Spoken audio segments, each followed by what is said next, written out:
is family values. Family values. And what I say to all our pastors is, you can have a congregation, you can have rich, poor, intellectuals, and people never went to school, politicians and so on. But tomorrow, the same door they used to come into your church, they will use it to go out. The first people in your church and your first congregants in your church must be your family. If your family are not your congregants, then you will not be able to have all the congregants forever. I am glad to say I have my wife with me here tonight. I'm going to ask her to stand, please. And I have my son and his wife. He's also a pastor. Together with his wife, they are there at the back. And my grandson, maybe you can raise up your hands. They are running a church here in Midrand, and we are grateful that we are raising pastors. Amongst them is my son. Family is important. Professor Hartless just said a lot about it. And we do not encourage pastors to preach the gospel out of emotions. There must be knowledge. There must be wisdom. One must be trained to do the right thing. And tonight, program director, the 5 minutes you gave me, I guess is only left to 3 minutes. No? Oh, 4. Okay, thank you for expansion, I appreciate. I would like to speak about this collaboration or networking of SAUSIC with UNISA and all other stakeholders. And I will say, Professor Mahlakgane and all your colleagues, one of the things that we need to raise today is to raise servant leaders. Is to raise up servants leaders. Now, Jesus has given us a very beautiful example. In the Gospel of Luke, chapter number 9, verse number 46 to verse number 48, it reads like this. Then a dispute arose among them, that is the disciples, as to which of them will be the greatest. And Jesus, perceiving the thoughts of their hearts, took a little child and set him by him, and said to them, whoever receives this little child in my name receives me, and whoever receives me receives him who sent me. For he who is the least amongst you, he who is the least amongst you all will be the greatest. But then Mark wrote it differently. He gave us a different perspective in Mark chapter 10, verse 42 to 45. He said, but Jesus called them to himself and said to them, you know that those who are considered rulers, they rule over the Gentiles and they are lord over them. They put pressure on their followers. They rule over them with an iron rod. But that Jesus said,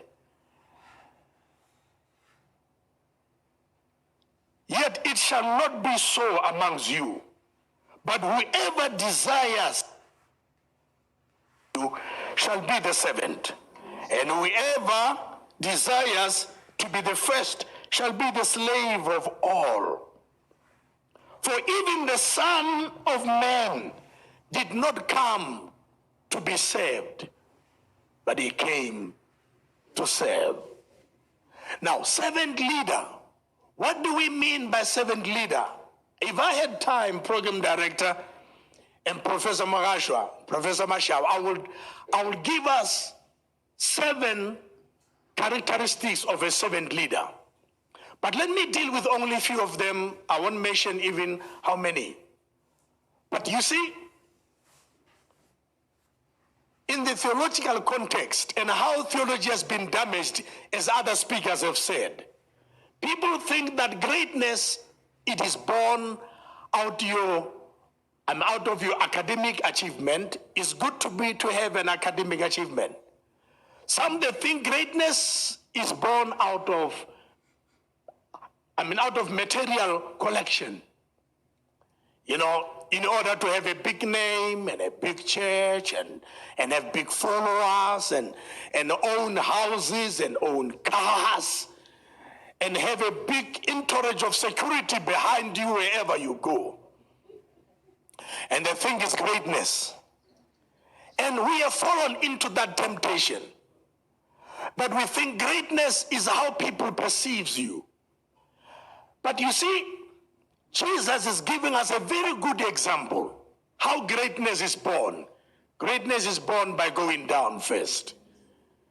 It is not born by parachuting up higher there, but you need to go down first and become a servant. I have always said, before you lead, be a servant first. Because if you are a leader before you are a servant, you are going to abuse your power and you are going to abuse people that follows you. Because you never served. You never know the pain of serving. You never know the responsibility of serving. All that you can is to rule over people. That is why we have pastors, speakers have spoken already, pastors, bishops, prophets, apostles, who are raping women and raping children and all that because they think they have this power. And they walk over people because they think they are so great. Let me tell you something, that's not greatness. In fact, that's stupidity, it's foolishness. You are humiliating your own being. Because to be great, Jesus said, you've got to be the least. If you want to be great there, be the least. And he put it very clear, be a servant of everyone. Now, the debate and the argument came among the disciples. And they were ignorant that Jesus is listening to them. And they were debating about succession plan. Hey, who's going to be great here? Who's going to be our number one then if this one goes? And Jesus is listening to them. And to their surprise, when they get to the room, Jesus is calling a little boy and put him on his lap. And he said, do you want to be great? This is how you start. Never smells. What happened? This is where you begin. Be the youngest and the smallest of them all. He put it very roughly in the book of Mark. Be a servant of all. Now, I have learned this and I appreciated the servant leadership that our former first president displayed in Dada Mandela. There was one time when he came out of prison, when he stood before the City Hall of Cape Town, when the present president held the microphone for him. His word said, and I quote, I am not here as your Messiah, but I'm here as a servant of you all.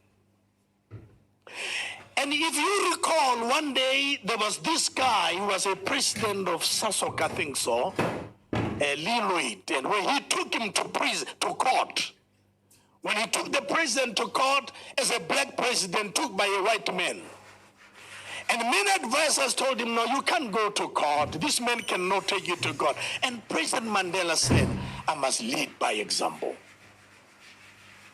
I must lead by example by reinforcing the constitution of the land. And the question is, friends, to all of us here, with all what we have on our head and around us, can you allow yourself to be a servant? Few things I'm closing with. Few characteristics of a servant leader. Number one is humility. Now, humility is not stupidity. If you are humble and you live in a humble mood, I was impressed when we were introduced to all the professors in that room, and I look at them, they are so simple human beings. And when they laugh, look at prophet. He's laughing like a human being. You know, there's some people on their profile is professor when you laugh.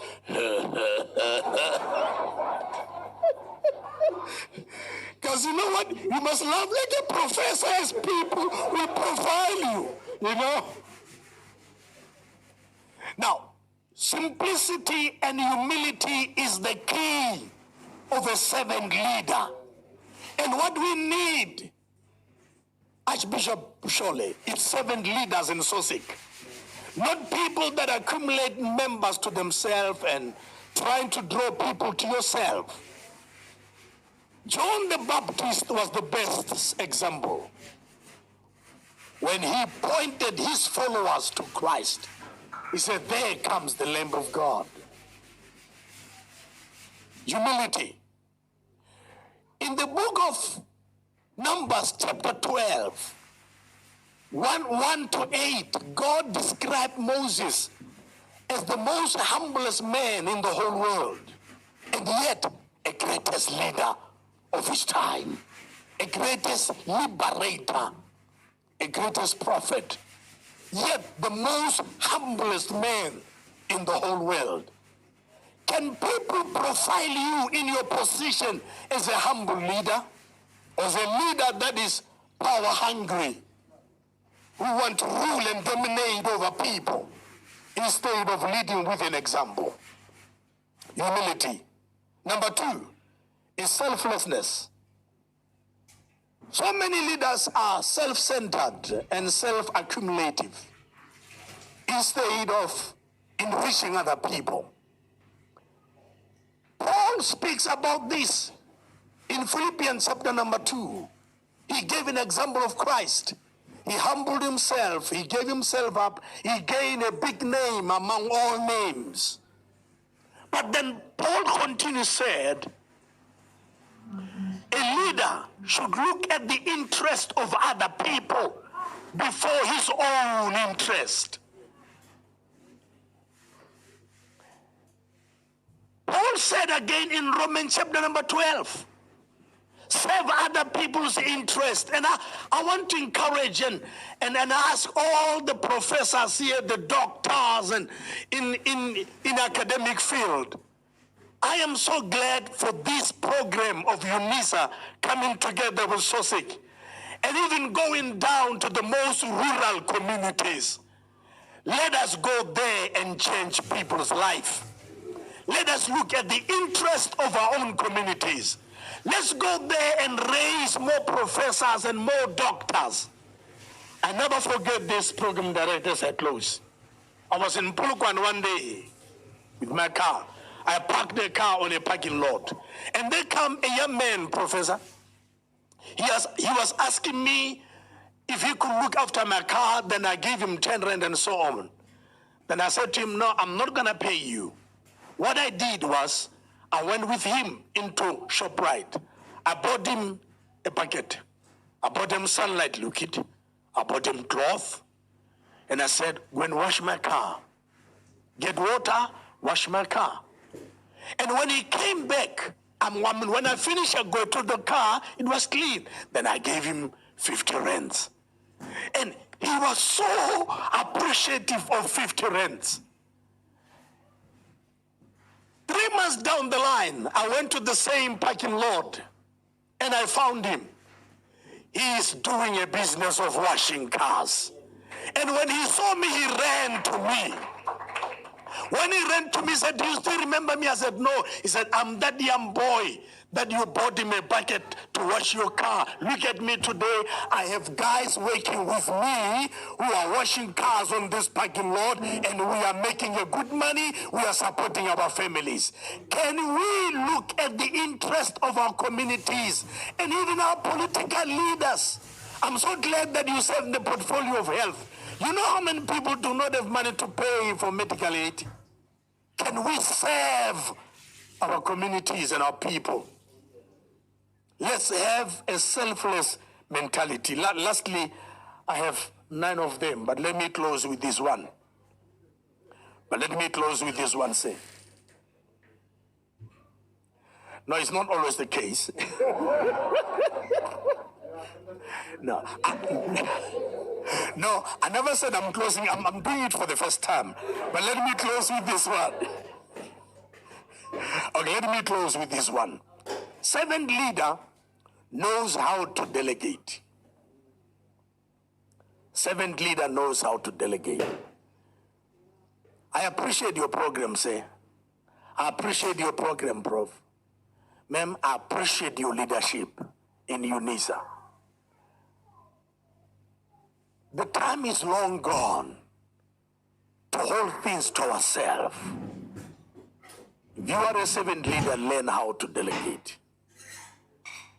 If you have trained and taught people the right way, like Jesus, he delegated power to his disciples to feed the multitude, to gather the basket of leftovers, to go and heal the sick and preach the gospel of the kingdom of God.